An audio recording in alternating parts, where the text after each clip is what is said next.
Scaling your service business from $0 to $1 million is no easy task, and despite what the gurus tell you, it's going to be a challenge.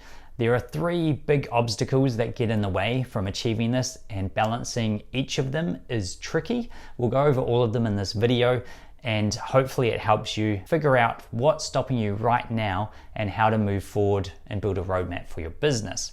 I know that balancing these 3 is difficult. I've grown multiple businesses from 0 or close to 0 to over the $1 million mark, and it's always a challenge because businesses are constrained in terms of the resources they have, and so breaking through this is going to be difficult. Even if you know what they are, it's not going to be easy, but hopefully this helps. So number 1 is sales and marketing. So in order to grow your business, you need to have a fresh flow of new clients coming in all the time.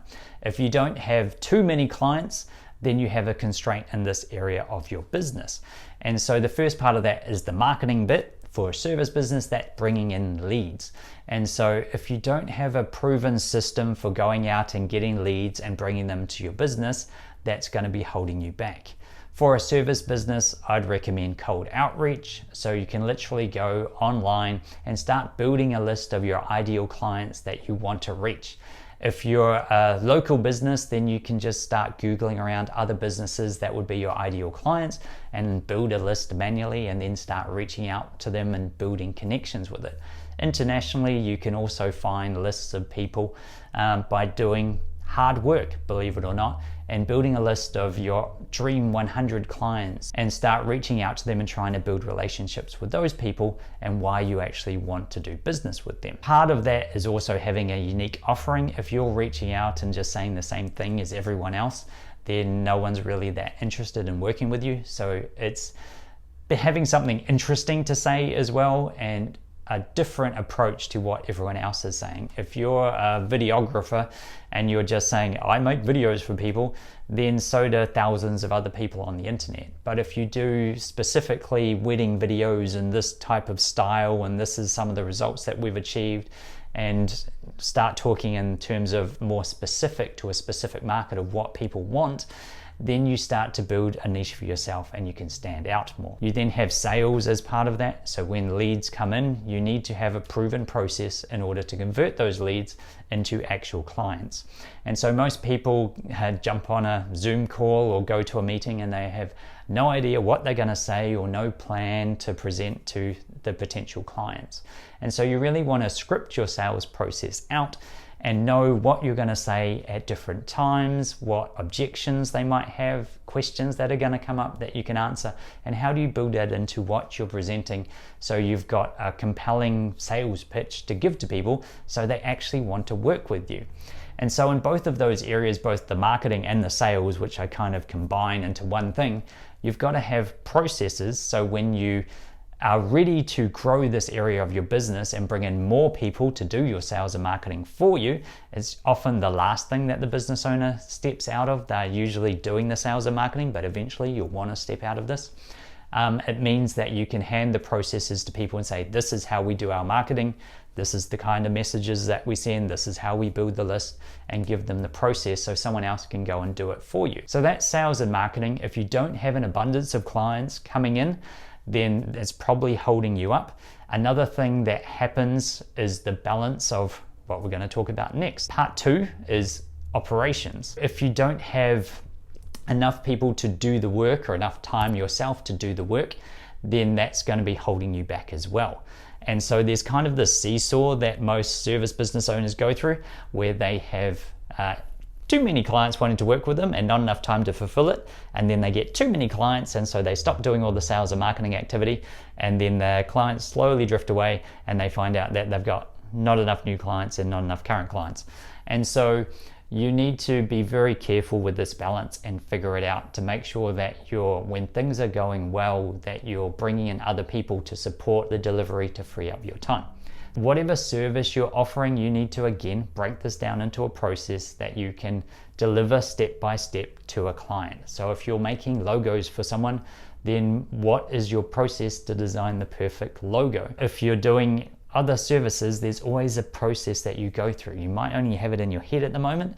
You need to get it out onto paper, so then you could hand it to someone else or parts of that process and get them to do it. By having a repeatable process, then your business actually becomes scalable, which brings us to number 3, finance. Part of the issue with scaling these two things is you need money. And so this is another common pitfall for business owners. If we have a business that we can't afford to hire people to do the sales and marketing or do the delivery side, then we're always going to struggle. And there's 2 major reasons for this. And so first one is you pay yourself too much money. And so as a self-employed person, you're like, yeah, it's great, I'm raking it in, I'm making all this money. If you're taking a higher paid salary than what someone else could do that job for, then you're kind of blocking yourself from scaling the business because you're getting in the way and you're like, oh, well, I make 100K, so I don't want to go and get another designer that cost me, I don't know, 55K to go and do that work, because then I'm only going to get 45, and those Porsche payments don't pay for themselves. And so rather than pay yourself too much, you need to go, how do I pay myself the right amount and even take a pay cut for a while so you can hire someone else and then get to the next level of scale.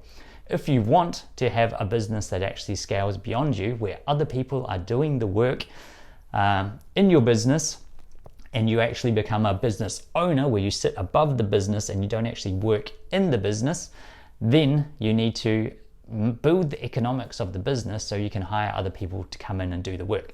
So the first thing is, most self-employed people get a little bit greedy when they see all the money coming in, and they don't want to give it to other people to work for them. They want to keep it for themselves. Number 2 is the business model might not support paying other people, and you're always in this kind of step process where you might not have enough clients to pay to hire the next person, but you got to hire the next person in order to serve and go and get the next clients. And so you're in this like chicken and egg situation where it's like, what do I need to do first? When you model out your cash flow, and I highly suggest you do this, like I have a cash flow model going, this is me 0 to 1 million.